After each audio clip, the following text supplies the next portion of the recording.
L'Évangile de Thomas, les commentaires de la parole de Jésus-Christ, 9e partie. Logion 95, Jésus dit : Si vous avez de l'argent, ne le prêtez pas avec intérêt, mais donnez-le à celui qui n'a rien dans ses mains. On trouve mention de cette parole dans l'Évangile de Matthieu, chapitre 5, verset 42, dans l'Évangile de Matthieu, chapitre 19, verset 21, dans le Deutéronome, chapitre 23, verset 19, et dans l'Exode, chapitre 22, verset 25. Dans tous les logions qui concernent Jésus et son rapport avec l'argent, on constate qu'il n'est pas à la recherche de richesses matérielles. Plutôt que de s'enfermer dans un désir de cupidité ou d'accumuler sans limite de l'argent au détriment des autres, donnons-le à ceux qui en ont vraiment besoin. Dans la continuité d'un message ascétique en faveur de la pratique de l'aumône et du renoncement, Jésus nous enseigne à faire preuve de partage envers les pauvres et les frères. Logion 96. Jésus dit : Le royaume du Père est comparable à une femme qui a caché un peu de levain dans sa farine. La pâte grandit lentement et formera de beaux pains. Que celui qui a des oreilles pour entendre, entende. On trouve mention de cette parole dans l'Évangile de Matthieu, chapitre 13, dans l'Évangile de Luc, chapitre 13, dans le premier épître aux Corinthiens, chapitre 5, dans l'Évangile de Matthieu, chapitre 16, verset 6, dans l'Évangile de Marc, chapitre 8, verset 15, et dans l'Épître aux Galatiens, chapitre 5, verset 9. L'image du levain cache le sens de croyance. Par cette analogie, Jésus nous démontre son importance et sa récompense. Logion 97, Jésus dit : Le royaume du Père est comparable à une femme qui porte un vase plein de fruits. Elle s'en va le long du chemin et sur la route, l'anse du vase se brise et les fruits se répandent derrière elle. La femme ne le sait pas ni ne s'en inquiète. Lorsqu'elle est arrivée à la maison, elle pose le vase, le retourne et le trouve vide. On trouve mention de cette parole dans l'Évangile de Luc, chapitre 7, dans l'Évangile de Marc, chapitre 14, et dans l'Évangile de Matthieu, chapitre 26. Dans ces deux derniers logions, l'image du Père est changée en l'image d'une femme. Les fruits qu'elle porte sont sûrement ceux de la connaissance, et ceux-ci se répandent derrière elle. Quand elle rentre de sa maison, elle se rend compte qu'elle a tout laissé derrière elle. La force du message de Jésus est son inépuisable interprétation qui n'a d'égal que la somme de ses non-dits. Dans cette parabole, le disciple qui est auditeur de l'histoire en est aussi l'observateur. Comprenant l'importance de son enseignement, celui-ci se met en recherche de fruits et quand il les aura trouvés, que fera-t-il ? Doit-il les garder pour lui-même ou doit-il les rendre à son propriétaire ? Car quand on a tout trouvé, il n'y a plus rien à chercher. Lorsque l'on a tout compris, il n'y a plus rien à comprendre. Quand on a tout fait, il n'y a plus rien à faire. C'est à mon sens la raison du silence et de l'inaction de l'Éternel. C'est pourquoi il attend de nous. Logion 98, Jésus dit : Le royaume du Père est pareil à un homme qui veut tuer un homme puissant. Dans sa maison, il dégaine l'épée et il la plante dans un mur. Une fois qu'il s'est assuré que sa main est ferme, il tue le puissant. Ce logion est laissé sans commentaire. Le royaume du Père est pareil à un homme qui veut tuer un homme puissant. Dans sa maison, il dégaine l'épée et il la plante dans un mur. Une fois qu'il s'est assuré que sa main est ferme, il tue le puissant. 99e logion. Les disciples lui dirent : Dehors sont tes frères et ta mère. Il leur répondit : Vous et ceux qui font la volonté de mon Père, ce sont ceux-là, mes frères et ma mère. Ils sont ceux qui entreront dans le royaume de mon Père. On trouve mention de cette parole dans l'évangile de Matthieu, chapitre 12, dans l'évangile de Marc, chapitre 3, et dans l'évangile de Luc, chapitre 8. Quant aux commentaires sur les frères de Jésus, cherchez et vous trouverez. 100e logion. On montra à Jésus une pièce d'or frappée du visage de César, et on lui dit : Les hommes de César nous demandent de payer leurs taxes. Jésus répondit : Donnez à César ce qui est à César. Donnez à Dieu ce qui est à Dieu. Et ce qui est à moi, donnez-le-moi. On trouve mention de cette parole dans l'évangile de Matthieu, chapitre 22, dans l'évangile de Marc, chapitre 12, et dans l'évangile de Luc, chapitre 20. Cette parole de Jésus est devenue avec le temps l'une des plus célèbres.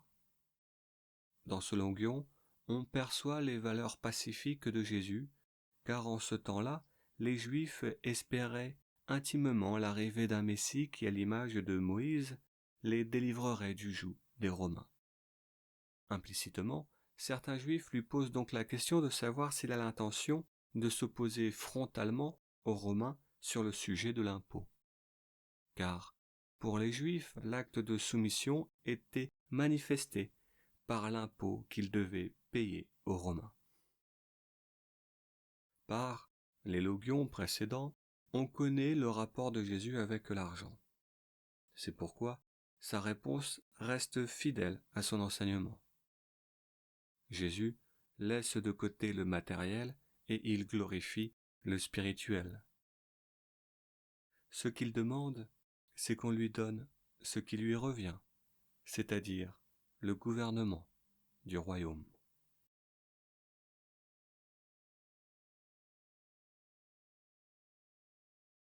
Cent et unième logion. Celui qui ne renonce pas à son père et à sa mère, comme je l'ai fait, celui-là ne peut pas devenir mon disciple. Celui qui n'aime pas son père et sa mère, comme je l'ai fait, celui-là ne peut pas devenir mon disciple. Car ma mère m'a donné un corps pour mourir, mais ma mère véritable m'a donné la vie. On trouve mention de cette parole dans l'évangile de Marc, chapitre 10, dans l'évangile de Luc, chapitre 18, et dans l'évangile de Matthieu, chapitre 10. Dans la dernière partie de ce logion, l'image du Père devient celle d'une mère. On comprend donc bien qu'il s'agit d'images qui donnent une forme à un fond d'une profondeur insondable. Par ce logion, Jésus nous fait part de son cheminement intellectuel et les étapes qu'il a dû franchir dans la vie pour arriver là où il est. C'est très rare que Jésus parle de lui, et quand il le fait, c'est de façon subtile. Selon cette parole, Jésus réussit à s'affranchir de ses parents sans pour autant arrêter de les aimer profondément. Sa mère lui a donné un corps, c'est vrai, mais c'est l'Éternel qui envoya sur lui l'Esprit et qui insuffla en lui cette nouvelle vie.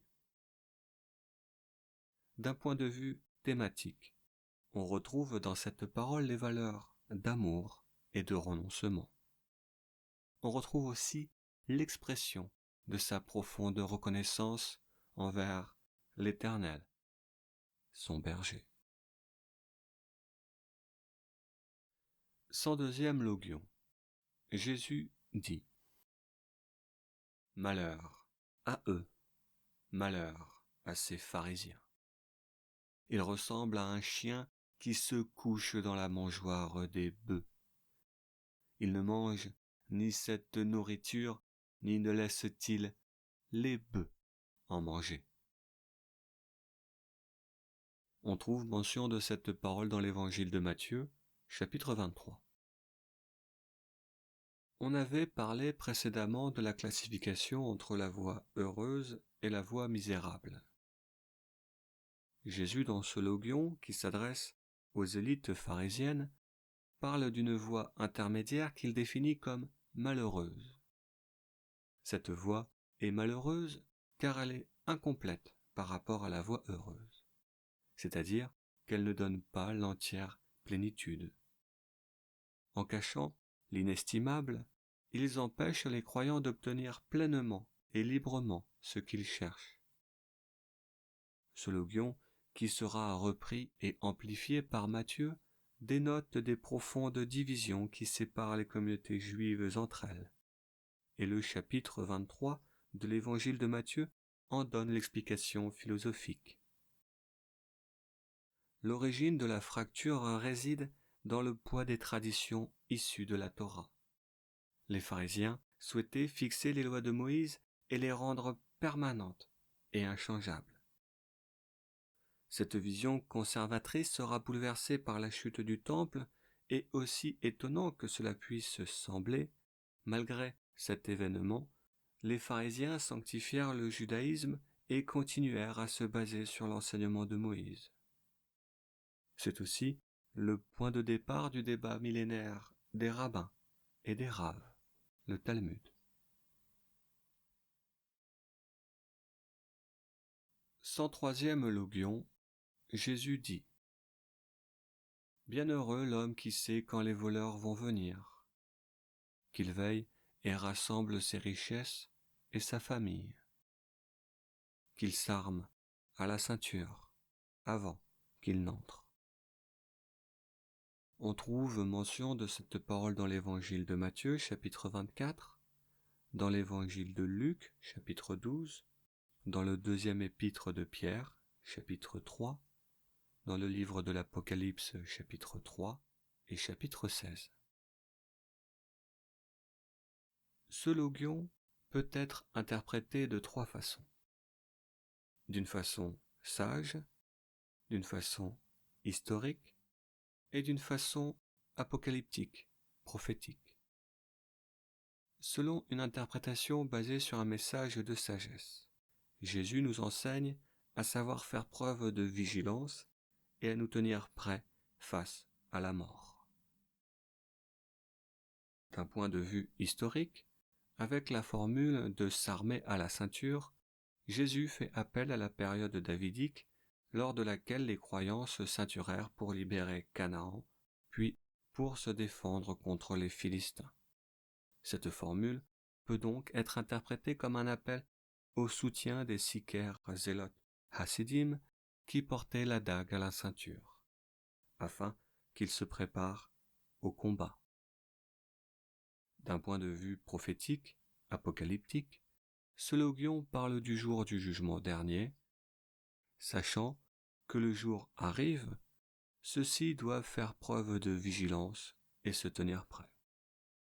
Selon l'étude du Nouveau Testament, c'est cette dernière interprétation prophétique qui avait la faveur des premiers chrétiens. 104e Logion. Ils dirent: Viens, allons prier et jeûner aujourd'hui. Jésus répondit: Quel est donc ce péché que j'ai commis? De quelle façon m'ont-ils conquis? Mais c'est quand l'époux aura quitté la chambre maritale qu'il faudra jeûner et prier. On trouve mention de cette parole dans l'évangile de Matthieu, chapitre 9, dans l'évangile de Marc, chapitre 2, et dans l'évangile de Luc, chapitre 5. La prière et le jeûne doivent servir pour la rémission des péchés. Ils ne doivent pas être utilisés avec légèreté. Car comme Jésus conclut, c'est quand l'époux aura fauté en trompant sa femme, lorsque l'époux aura été conquis par ses désirs charnels, c'est à ce moment-là qu'il cherchera à se purifier par le jeûne et la prière. Ce logion est également une référence à la vie du roi David, qui, suite à son amour adultère avec Bethsabée, mère de Salomon, entreprit un long jeûne pour se faire pardonner auprès de Dieu, de Nathan et du peuple des croyants. Ce passage est raconté dans le 2e livre de Samuel, chapitre 12, et il inspira à David le célèbre psaume 51. Dans son discours vis-à-vis du jeûne, Jésus se place dans la tradition judéenne, qui voit le jeûne comme une rémission, alors que la tradition israélite, lévite, utilise le jeûne de Yom Kippour dans un but identitaire